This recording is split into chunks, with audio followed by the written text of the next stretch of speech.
Bonjour à tous, c'est Paul Mathieu alias Le Doc. Je suis content de vous retrouver dans cette nouvelle vidéo qui est un petit peu spéciale. Je vous dis ça à chaque fois, mais là c'est vrai, c'est une vidéo que je voudrais faire pour un hommage à un coach sportif du nom de Charles Poliquin qui est malheureusement décédé le mois dernier, au mois de septembre.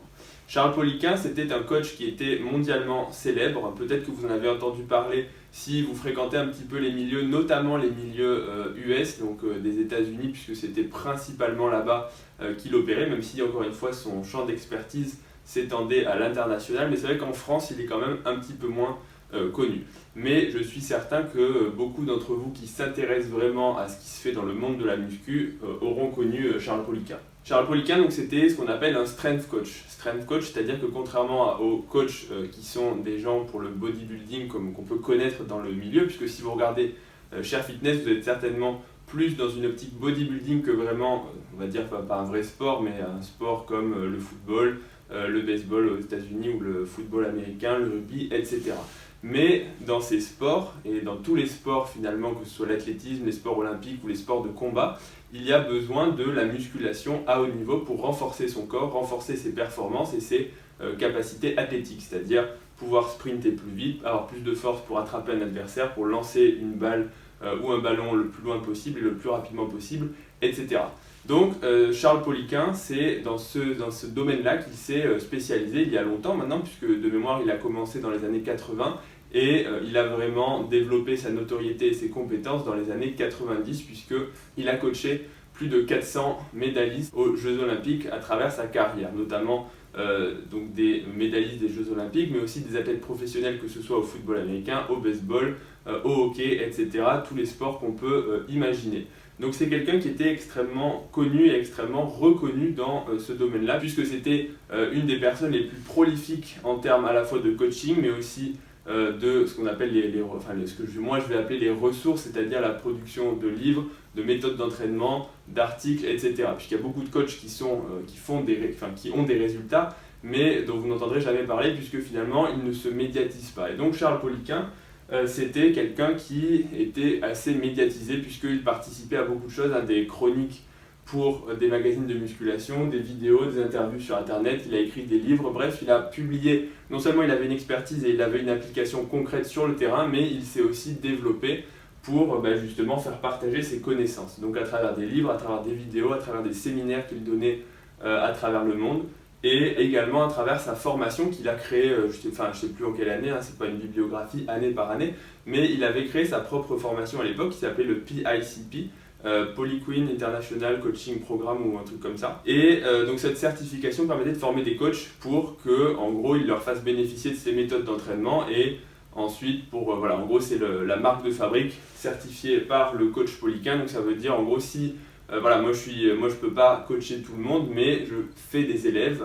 Et si vous voulez avoir des gens qui ont la même vision que moi de l'entraînement, en gros, vous pouvez aller les voir pour prendre leur service et donc être coaché à votre tour pour votre sport. Donc c'est dans cette optique-là que moi je l'ai découvert, c'était je pense dans les années 2010-2011, donc j'avais déjà 2010, j'ai commencé la muscu en 2009, donc en gros ça devait faire 1 an et demi, 2 ans que je faisais déjà de la muscu, et à l'époque mes sources d'information c'était principalement muscle et fitness, certains forums internet, des sites internet. À l'époque il y avait effectivement Musculaction, Superphysique qui existait déjà, et d'autres sites anglais, notamment bodybuilding.com, etc. Donc moi j'ai découvert Poliquin, je pense que c'était 2011, quand je me suis vraiment intéressé un petit peu plus en détail à l'entraînement, et quand je suis tombé sur des articles de lui, et je me suis dit, waouh, c'est vraiment intéressant, puisqu'il y a une approche qui est totalement différente de ce qu'on peut lire d'habitude. Puisque si vous ouvrez un magazine, je vais prendre au hasard Flex, voilà, vous allez lire programme cuisse, on voit Ronnie Coleman, il est à la presse à cuisse au squat, donc il fait 4 séries de 10 répétitions au squat, 4 séries de 8 à 10 répétitions à la presse, et puis ensuite il enchaîne avec du leg extension à entre 10 et 15 répétitions, et après il fait du leg curl. Bref, un programme, je vais dire, générique, et au final, une fois qu'on a passé la base de l'entraînement, on n'apprend plus grand chose. Et c'est vrai que quand on arrive et qu'on découvre le travail, je vais dire, énorme de Charles Poliquin, on peut que, si on a une soif de connaissances, se dire, en fait, finalement, on se rend compte qu'on ne sait rien à propos de l'entraînement et qu'il y a vraiment des choses qui existent, qui sont nouvelles. Et donc, c'est pour ça que moi, ce que je vais vous encourager à faire dans cette vidéo, c'est d'aller regarder son travail, justement, et de vous rendre compte par vous-même de ce qu'il a fait, de ce qu'il a écrit et de ce qu'il a dit. Encore une fois, c'est pas du tout pour que vous gobiez bêtement tout ce qu'il dit, puisque même dans ce qu'il dit, il y a des choses que je suis pas d'accord, des choses que moi j'ai testé et que j'ai pas trouvé comme étant véridiques ou en tout cas qui n'ont pas marché sur moi. Donc c'est pas du tout ça, c'est pas pour une espèce de gourou ou quoi que ce soit, mais c'est pour que vous fassiez votre idée et surtout que vous élargissiez un petit peu votre horizon. Parce que ce que je reproche, moi, c'est que souvent on entend ouais, la muscu c'est entraîne-toi, mange, dors et puis ça va passer. En gros, la muscu, on a fait le tour en 3 vidéos qui t'expliquent que finalement c'est la surcharge progressive, qu'au bout d'un moment tu vas atteindre ta limite naturelle. Alors c'est vrai, hein, je ne veux pas dire le contraire, surtout moi, c'est pas pour me dénigrer ou quoi que ce soit, mais oui, bien sûr qu'on a tous des limites, bien sûr qu'on ne peut pas progresser indéfiniment et encore une fois, toutes les problématiques que ça impose et bien sûr personne n'a la méthode secrète. Malgré tout, si on suit certains principes, on se rend compte qu'il y a plein de choses qu'on ne fait pas et que souvent on est cantonné à sa propre routine, c'est-à-dire on fait les choses de façon un peu répétitive, un peu ce qui nous fait plaisir et qu'on ne va pas chercher à faire des choses un peu différentes, je dis beaucoup un peu, mais des choses même franchement différentes pour tester des choses qui marchent et quand je l'ai découvert, encore une fois, je me suis rendu compte que la muscu c'est tellement vaste et on peut s'entraîner de tellement de façons différentes et ça c'est quelque chose qui est assez intéressant. Que contrairement aux bodybuilders qui cherchent vraiment le volume et la masse à tout prix, dans cette approche de coach sportif, de strength coach, on se rend compte qu'il y a un petit peu plus que simplement le volume et donc il y a beaucoup de choses qui sont autour de l'entraînement purement pour la masse dont vous pouvez vous servir en fait pour l'entraînement pour le bodybuilding. Et notamment, c'est beaucoup axé sur la mobilité, sur la récupération, sur les ratios de force entre certains muscles. En gros, il ne faut pas avoir les extenseurs trop forts par rapport aux fléchisseurs, etc.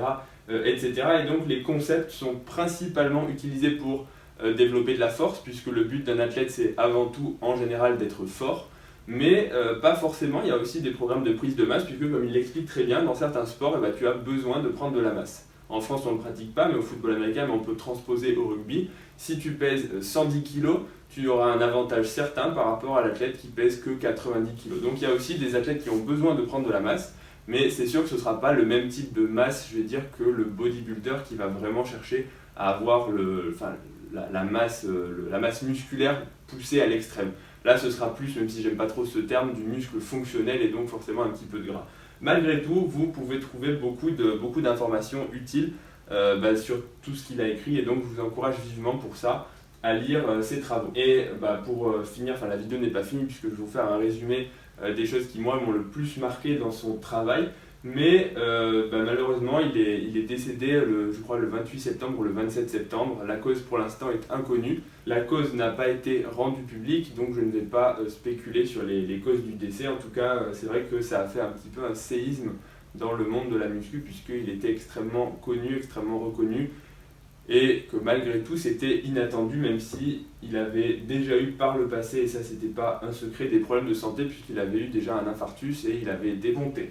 Donc un dépontage pour revasculariser les artères bouchées. Moi-même donc notamment j'ai acheté 2 de ses livres qui sont le bonjour le bégaiement, le livre phare, les Poliquin Principles, qui explique en une 150aine de pages, peut-être un petit peu plus, les fondamentaux de sa méthodologie, et en gros c'est un peu un condensé de tout son travail pour expliquer les bases. Encore une fois, c'est pas un livre qui va rentrer dans les détails de façon extrêmement précise, mais ça va mettre les bases. Et moi j'ai trouvé ce livre extrêmement enrichissant et j'espérais, malheureusement je n'ai pas eu l'occasion de le faire, mais en faire une chronique. Je vous l'avais je pense déjà dit soit en story sur Instagram, soit ici. J'espérais en faire une chronique éventuellement il aurait lui-même pu regarder un jour puisqu'il parlait français, il était canadien de son vivant, mais malheureusement ce ne sera pas le cas et donc j'avoue être un petit peu triste pour ça. Notamment je sais que Frédéric Delavier l'avait rencontré. Et le deuxième livre c'était un livre spécial dédicace aux bras, 57 méthodes pour avoir des bras plus gros, donc ça fait beaucoup de choses, mais c'est pas du tout de la redite et il y a beaucoup de choses dans ce livre, et notamment des méthodes pour entraîner les bras qui sont, je vais appeler, non conventionnelles. Et pour le coup, pour relancer sa progression ou simplement pour prendre pour faire varier l'entraînement, tout simplement, c'est extrêmement utile. Et ce livre, on peut l'appliquer à d'autres groupes musculaires. En gros, ça te montre qu'il n'y a pas juste fais du curl, fais du triceps extension et attends que ça grossisse. Non, si tu veux que ça grossisse, il va falloir aller le chercher. Notamment, il va falloir aller chercher les règles, il va falloir aller chercher les méthodes pour vraiment dépasser et te surpasser. Et en gros, lire 2-3 articles, ça ne suffit pas pour penser tout savoir. Donc les gens qui pensent ça, je suis désolé de vous l'apprendre, mais vous êtes extrêmement prétentieux quand vous pensez tout connaître de la muscu en 1 an, 2 ans, voire même 3 ans. Et même au bout de 10 ans, on se rend compte qu'il y a tellement de choses qu'on n'a pas testées, qu'on n'a pas faites et qu'on ne sait pas finalement. Donc ça remet un petit peu de modestie et ça apprend à rester humble avant de critiquer ce que font tout le monde. Même si, encore une fois, il y a bien sûr des mensonges, il y a bien sûr des arnaques et que c'est pas du tout une façon de justifier le mec qui va te vendre son programme miracle pour te dire ouais regarde moi comment je suis balèze, c'est grâce à mon programme. Pas du tout. Bon, assez blablaté. Alors la première anecdote que je vais vous raconter, mais je vais faire rapide hein, parce que c'est juste une overview, mais moi c'est vrai que ça m'a fait rire, c'est dans ce livre qu'on peut lire le fameux programme des bras qui dure 8 heures. 8 heures dans la même journée, 8 heures de bras intensifs. Et le programme a été, je pense, repris par Rich Piana, hein, puisqu'il y en a beaucoup qui l'ont effectué ce programme. Mais je pense bien qu'initialement, on peut l'attribuer à Charles Poliquin, puisque ce bouquin date de 2010. Et sur des nombreux articles que d'ailleurs vous pouvez retrouver, hein, notamment c'était T-Nation, donc Testosterone Nation, et d'autres Iron, je sais plus comment ça s'appelle, Iron Magazine ou quelque chose comme ça. Enfin, en tout cas, sur ces articles internet ou sur des articles de magazine, il parlait déjà de ça, donc c'était au début des années 2000. Donc, encore une fois, ce fameux programme, je pense qu'on peut l'attribuer initialement à Charles Poliquin, même si je n'en suis pas bien sûr certain.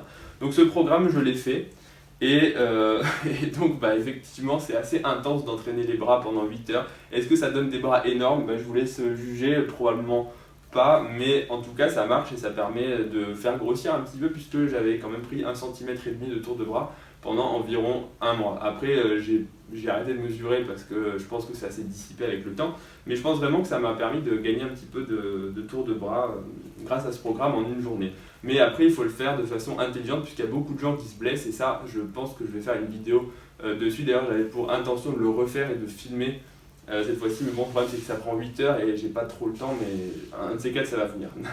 ne désespérez pas.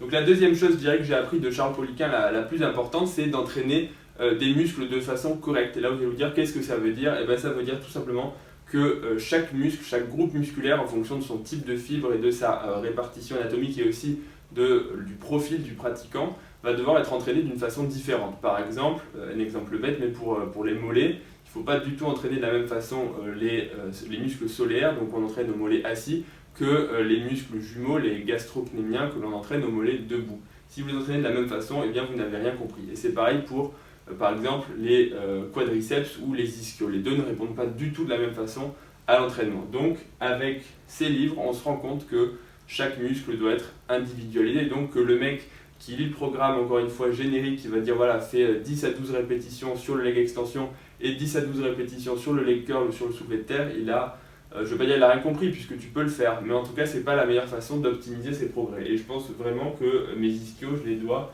à ces livres-là puisque c'est eux qui m'ont vraiment appris comment travailler les ischios. D'ailleurs c'est pour ça que j'ai un point fort, je pense, ischios, c'est à force de les avoir travaillés par rapport au quadriceps. Un jour on m'a dit attention, les gens n'entraînent pas les ischios, je me suis dit putain c'est vrai. J'entraîne pas les ischios et donc j'ai fait plus que ça pendant peut-être 1 an. Alors plus que ça j'exagère, mais en gros vous voyez on passe du 80% les quadriceps à 20% ischio, à l'inverse 80% ischio et 20% quadri, et donc qu'est-ce qui se passe?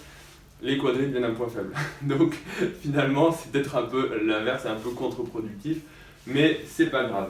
Et donc la troisième chose, mais ça va être un peu le corollaire de ce que j'ai dit dans la vidéo, c'est qu'il y a beaucoup de méthodes nouvelles que vous pouvez tester pour relancer votre entraînement et qu'il ne faut surtout pas se contenter de faire toujours le même programme, voilà, biceps curl, puis on prend la barre, ensuite on prend les haltères et après on prend un peu de poulie.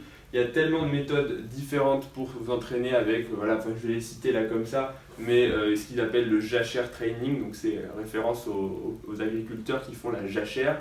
Il y a le wave loading cycle, il y a les cycles de progression avec une progression extrêmement lente, des cycles où tu peux t'entraîner 3 fois par jour sur le même groupe musculaire, des cycles où tu peux t'entraîner pareil 2 fois par jour, voilà, ça demande un peu de temps, ça demande un peu d'investissement, mais si vous êtes vraiment motivé et que vous avez, je vais dire, pas grand chose d'autre à faire, parce que c'est vrai qu'à l'époque, j'étais jeune, j'avais beaucoup de vacances, j'avais pas beaucoup d'impératifs professionnels, mais on peut tester ce genre de choses et ça donne des connaissances, puisque le fait de les tester sur soi-même entraîne une connaissance accrue par rapport à la personne qui dit ouais ça marche pas mais qui ne l'a jamais testé.